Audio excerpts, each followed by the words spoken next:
This is a preview of the latest episode of Gators Breakdown. Link to the full episode is in the description. Cameron Jackson at 6'6", 353. Caleb Blanks is 6'5" and 3/4. I think he was 318 today. So height, length, and really good tape. When given an opportunity to play, Cameron in particular had really good film. So, I think Caleb has impressed us so far. Again, 3 for 3, 2 for 2. So players that not just have 1 year, but multiple years of eligibility left. 3 new linebackers, would you talk about them, plus the fact that only gives you 10? Are you still in the market? Will you still be in the market for more linebackers in the portal in the spring? Inside backer in particular, I think we've met our need there. Really excited about Taraja. 6'1.5". He weighs 240 pounds. This guy was voted team captain at Ohio State. He's a 1-year player, but I think with the departure of, Ventrell and Bernie and Wingo's injury, I thought that early addition was a big deal. Certainly from a leadership standpoint, maturity standpoint, played in some big games and certainly, injured this year or would have had a bigger role at Ohio State. I do think, Deuce Spurlock's a guy that we tried to recruit a year ago. We had a really good relationship with him and his family early on in the recruiting process, going all the way back to Louisiana. And at 6'1.5", 225 pounds, a really athletic player, 4 years to play. And then Manny Nunnerly obviously was, 2 years ago was the National Special Teams Player of the Year. 6'1.5", 225-pound guy who, from a testing perspective, already one of the more athletic kids on our team. So I think we did ourselves right there to go along with, Jaden Robinson, who's here early, weighed 225 pounds this morning. So, that group is in good shape. I think on the edge maybe is where potentially could add another player. Well, so we talked about maybe going to get a quarterback out there. Billy Napier just ended that right there at outside linebacker, going out there and getting another player.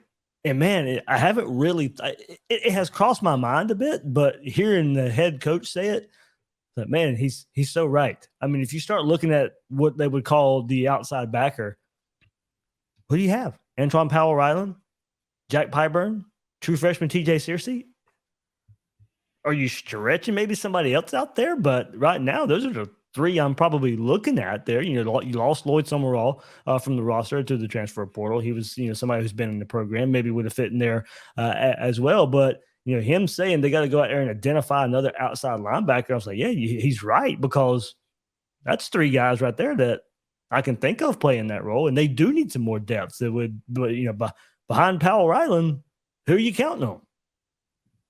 Yeah, well, I mean, that is the question, right? I mean, you start looking at it, and Powell-Ryland that played a lot of snaps last year. That's good because he's got the experience. I think Pyburn's going to have to step up. He's been in the program for a year now. They're going to need him to step up. But, when you think about last year, you think about the lack of sacks that they got. Mm-hmm. Brenton Cox obviously wasn't able to win a ton of one-on-one battles. Powell-Ryland and Human Meelan won maybe more one-on-one battles than Cox did, but still weren't getting to the quarterback consistently like the way John Grenard and Jabari Zuniga were years ago. And so, yeah, obviously that's a place you need to build into it. I mean, look, Taraja Mitchell, Manny Nunnery, Shamar James, Derek Wingo, those four guys, you're going to feel comfortable rotating those guys in at linebacker. You're going to feel comfortable with the competition that you have, right? That if Wingo screws something up or James screws something up, you're not just going to have to throw them back out there, kind of like they did last year. I think the fact that Shamar James got a lot of snaps last year is probably very, very important for the 2023 Gators, because he's going to be a guy who, you might think about using him at that edge, right? And he's smaller, but he's quicker. And you put somebody out there, a couple of years ago, Mohamed Diabate, when he came as a true freshman, they lined him up essentially at what amounts to the edge in Patrick Toney's defense, and he was able to do a really nice job there coming off the edge. I think we'll be surprised. That's one of those positions where, especially when you get into pass rush situations, you can put somebody who's a little bit smaller there if they have a quick first step, and you can have someone playing on the outside. And I think that's one of the things with Powell Ryland is he's not somebody who's going to be able to drop into coverage. At least last year he struggled in that role when they decided to run those simulated pressures and run him off into coverage. If you have a guy like, say, Jaden Robinson, who shows pass rush skills and flashes those sorts of things, well, now on third down, you can maybe put him out at the edge, have him be a pass rusher, or if you decide you want to run a simulated pressure from there, a guy like Robinson will be used to playing in coverage from his linebacker position. Same thing with Shamar James, same thing with Scooby Williams. So they're going to find a way to be able to manipulate that depending upon what they need to do. But yeah, the edge position is a place where you look at it and say, there's 3 guys on the roster in that position. I hear, Will, before you move on, early returns, pretty good for one TJ Searcy. Like, I'm hearing some really good things about, of course it's early on, there's not pads and all that kind of stuff, but the early returns of what they're asking the players to do now, TJ Searcy is one guy that's standing out. Good. He's going to get to play. So come sounds on, great. Spring game. I'm ready. Here we go. Sounds great. Yeah. So, I agree with you. They you'll be looking at some other players that they're currently on the roster, but it does look like, transfer portal, that may be an option there for the Gators. Hey, just a couple more stats to throw at you there from what Florida sent out. Jaden Robinson, we'll go with him. Well, just to add to it, 94 tackles, 3 interceptions, 1 forced fumble, 1 sack his senior year. I mean, 94 tackles for Jaden Robinson this past year there at Lake City, Columbia, right down the road here in Jacksonville. Deuce Spurlock, Florida sent this too in a single game. Of course, he was a true freshman for Michigan this past year, so not too far removed from high school.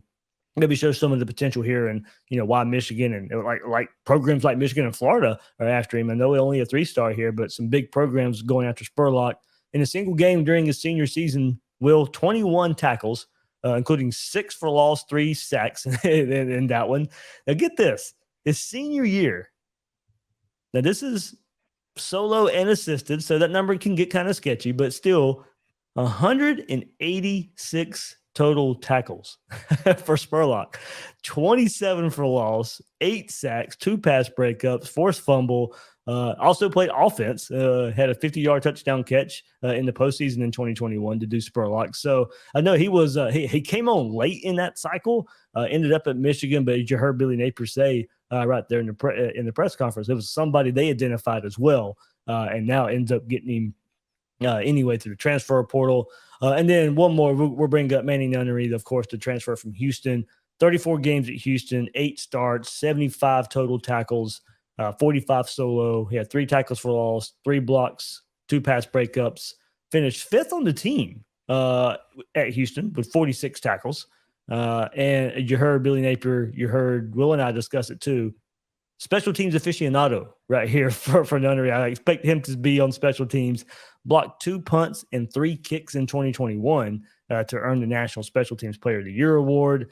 Had 6 tackles, 2 block punts, and a game to earn AAC Special Teams Player of the Week at one point in his career as well. So Nunnery is probably somebody I expect to see. And hey, look, Billy Napier also saying that he's one already through some early testing. Will, you heard him say his athletic ability really stands out right now. Maybe he's somebody that can be that outside, maybe lining up in that outside linebacker role. But some crazy stats there. I couldn't hide it. I had to share those stats. Some pretty stats that kind of stand out when you start looking at the class of 2023. I'm just glad to hear we're going to have a guy on special teams who knows what he's doing. So that's like that was music to my ears, man. Is we're going to have a guy who can block kicks and the running back that they're bringing in the transfer. He's going to be able to contribute on special teams as well. From Tulane, I think it was, right. Yep.